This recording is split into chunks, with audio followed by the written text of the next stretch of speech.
तो आज का टॉपिक है ब्लूम टैक्सोनॉमी यानी कि ब्लूम का वर्गीकरण क्या है। तो आप लोगों को आज हम बेंजामिन ब्लूम के बारे में बताएंगे कि इन्होंने किन क्षेत्रों में कार्य किया है। तो यहाँ पर देखिए ब्लूम के वर्गी के 3 क्षेत्र हैं। तो इन्होंने कौन से इनके 3 जो हैं क्षेत्र थे, इन्होंने इसमें जो है अपने कार्य किए हैं। तो यहाँ पर फर्स्ट देखिए आप बेंजामिन ब्लूम जो है संज्ञानात्मक, भावात्मक और मूल्यांकन, ये 3 पक्ष थे जिसपे। तो यहाँ पर इसमें बता रहा है, इनकी पिक्चर के साथ आप ध्यान दीजिए। यहाँ पर Bloom's taxonomy of educational objective. Benjamin Bloom यह अमेरिका के निवासी थे। ये अमेरिका के निवासी थे कौन? Benjamin Bloom. इन्होंने शैक्षिक उद्देश्यों का वर्गीकरण किया है। इन्होंने किसके उद्देश्यों का वर्गीकरण किया है? तो ये शैक्षिक उद्देश्यों के वर्गीकरण के लिए जाने जाते हैं। ये किस लिए जाने जाते हैं? तो क्वेश्चन में ये भी पूछा जाता है कि बेंजामिन ब्लूम किस उद्देश्यों के लिए जाने जाते हैं। तो ये वर्गीकरण यानी कि शैक्षिक उद्देश्यों का वर्गीकरण इन्होंने ही किया है और ये अमेरिका के रहने वाले हैं बेंजामिन ब्लूम। इनके जो 3 पक्ष हैं उसको ध्यान में देखिए। ज्ञानात्मक पक्ष, बेंजामिन ने 3 पक्ष दिए हैं, तो तीनों पक्षों को आप ध्यान में देखिएगा, जो कि आपको शिक्षा यानी कि शैक्षिक उद्देश्यों का वर्गीकरण करता है। Bloom taxonomy of educational objective. तो यहाँ पर फर्स्ट आपका आता है ज्ञानात्मक पक्ष, सेकंड भावात्मक पक्ष और क्रियात्मक पक्ष। ये जो है तीनों पक्षों का वर्गीकरण किए हैं, ठीक है। ज्ञानात्मक पक्ष में क्या है, आपको ज्ञान से जोड़ा जाएगा। भावात्मक पक्ष में भाव से, और क्रियात्मक पक्ष को आपकी क्रिया से जोड़ा जाएगा, यानी कि कार्य से। कुछ भी कार्य हो सकता है। बेंजामिन ब्लूम एक अमेरिकी मनोवैज्ञानिक थे। ब्लूम टैक्सोनॉमी ऑफ एजुकेशनल जो है, यहाँ पर आपको देखिए चार्ट के हिसाब से भी, आपको चित्र से भी बताया जाएगा। तो यहाँ पर आप फर्स्ट देखिए, बेंजामिन ब्लूम क्या थे? एक अमेरिकी मनोवैज्ञानिक थे। यहाँ पर ध्यान देने वाली बात है, ये अमेरिकी मनोवैज्ञानिक थे। जिन्होंने 1956 में प्रकाशित अपनी पुस्तक, बेंजामिन ब्लूम की एक पुस्तक है जिसको उन्होंने 1956 में प्रकाशित किया था। वो पुस्तक का नाम है टैक्सोनॉमी ऑफ एजुकेशनल ऑब्जेक्टिव। ये इन्होंने एक बुक लिखी थी जिसको उन्होंने 1956 में प्रकाशित की थी। तो इन्होंने इस पुस्तक में क्या बताया, उसके लिए आप लोगों को ध्यान देना पड़ेगा। तो इन्होंने इस पुस्तक में यही तीनों का वर्गीकरण किया है। ज्ञानात्मक पक्ष जो है, ये बहुत ही इम्पोर्टेंट क्वेश्चन यहाँ से बनते हैं। हर बार क्वेश्चन पूछे जाते हैं। CTET, UP TET, REET, all TET में ये क्वेश्चन यहाँ से बनते ही हैं। तो यहाँ पर देखिए इसका वर्गीकरण ब्लूम ने 1956 में किया था। ज्ञानात्मक पक्ष का जो है पूछा जाता है कि इसका वर्गीकरण ये किस सन में हुआ था। तो 1956 में, जब इन्होंने ये पुस्तक को प्रकाशित किया था। तो इसमें ज्ञानात्मक पक्ष को भी बताया था। यह मानसिक क्षमताओं से संबंधित है। ज्ञान मानसिक से ही संबंधित होगा। तो इन्होंने इसमें ज्ञानात्मक पक्ष में मानसिक क्षमताओं से संबंधित है। इसके उद्देश्य सरल, कठिन और ऊंचे स्तर से निम्न, इसको 6 भागों में बांटा है। तो ध्यान यहाँ पर दीजिए। इसके उद्देश्य को सरल से कठिन और शिक्षण अधिगम के निम्न स्तर, लो से हाई को बताया है और इसको 6 पार्ट में बांटा है। देखिए सबसे निम्न स्तर यानी कि अब सबसे पहले आपको लो से बताया जाएगा और फिर आपको ऊपर हाई लेवल पर ले जाएगा। इसके 6 दृष्टिकोण हैं। तो सबसे पहले आप उस चार्ट में ध्यान दीजिएगा जिसको हम भी आपको दिखाएंगे। तो यहाँ देखिए सबसे पहले आपको ज्ञान से शुरू करना है। जब आपका फर्स्ट स्टेज जो है ज्ञान है, सेकेंड समझ है, और थर्ड अनुप्रयोग है, और फोर्थ विश्लेषण है, 5 जो है आपका संश्लेषण है, और 6 है मूल्यांकन, knowledge, understanding, application, analysis, synthesis और इवैल्यूएशन। ये 6 वर्गीकरण हैं जिन्होंने अपनी पुस्तक में बताया है। तो यहाँ पर ज्ञानात्मक पक्ष को कितने भागों में बांटा है क्वेश्चन बनेगा, तो ये 6 पार्ट में बांटा गया है। जो ये 6 पार्ट हैं, तो इन 6 पार्टों को आपको ध्यान में रखना है। पार्ट से एक क्वेश्चन बनेंगी। तो ये 6 पार्ट को क्या बांटा गया है, लो से हाई तक। सबसे पहले ज्ञान आएगा, फिर समझ बूझ, अनुप्रयोग, विश्लेषण, संश्लेषण, मूल्यांकन। तो यहाँ पर ज्ञान से देखिए, ज्ञान से कैसे क्वेश्चन बन रहे हैं। ज्ञान क्या होता है, नॉलेज क्या होता है, ठीक है। नॉलेज के बारे में ये बता रहे हैं ज्ञानात्मक पक्ष में। तो इसका फर्स्ट जो है, इसमें ज्ञान क्या है, बच्चों को अंडरस्टैंड नॉलेज। सबसे पहले ब्लूम ने यही बताया था कि नॉलेज को ध्यान दीजिए।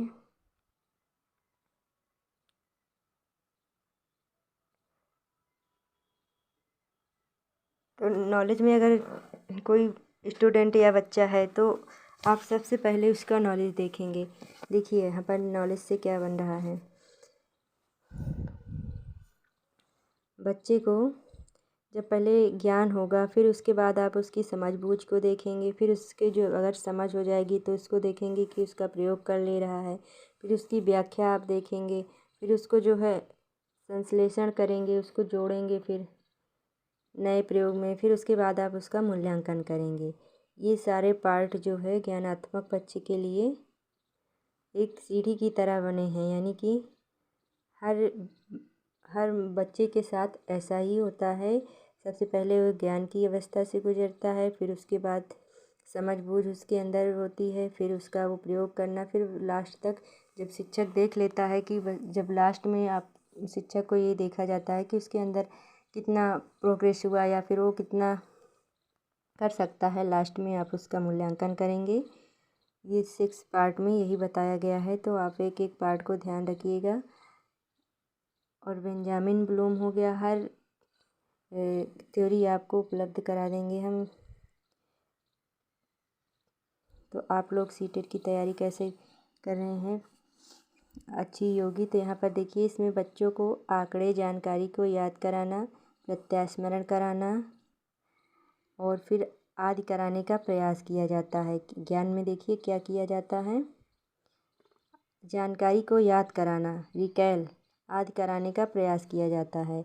अगर कोई बच्चा है तो आप सबसे पहले उसके आंकड़ों को एकत्रित करेंगे या उसको बताएंगे, फिर देखेंगे उसको कितना याद है। ये आपका प्रोग्रेस रहता है। जैसे आज आपने उसको बताया किसी स्टोरी, फिर उसके अंदर देखेंगे आपको इसकी स्टोरी के अंदर कितना नॉलेज है। तो यही प्रयास किया जाता है। फिर उसके बाद आपका नॉलेज के बाद आएगा बोध। बोध को देखने के लिए आप क्या करेंगे, बोध को समझ बूझ भी कहते हैं, कहीं कहीं पर कम बोध को समझ बूझ भी बताया गया है। तो यहाँ पर बोध लिखा है, कंप्रिहेंशन। इसमें बच्चों को ज्ञान कराया जाता है, इनकी समझ विकसित की जाती है, जैसे अर्थ को समझना, समस्याओं की व्याख्या करना। जैसे अब कोई बच्चा है तो उससे जो ज्ञान कराया गया, ठीक है, उसकी जानकारी रिकैल जब कराया जाएगा तो सबसे पहले आप उसकी समझ को देखेंगे कि वो उसके अर्थ को समझ रहा है, उसकी व्याख्या वो कर रहा है, यानी कि उससे देखेंगे कि उसको इस चीज़ में कितना समझ आया।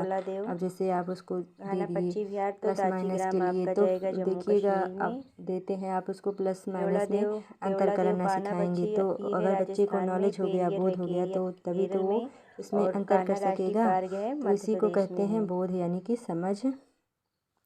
अब जब उसको इतना समझ आ जाएगा तो फिर उसका वो जो है अनुप्रयोग करेगा, यानी कि एप्लीकेशन प्रयोग करना सीखेगा। थर्ड पार्ट आपका आएगा। तो देखिए यहाँ पर इसे कहते हैं इसे आत्मसात किए गए ज्ञान को परिस्थितियों के अनुसार प्रयोग किया जाता है, जैसे जांच करना, प्रदर्शित करना, गणना करना आदि।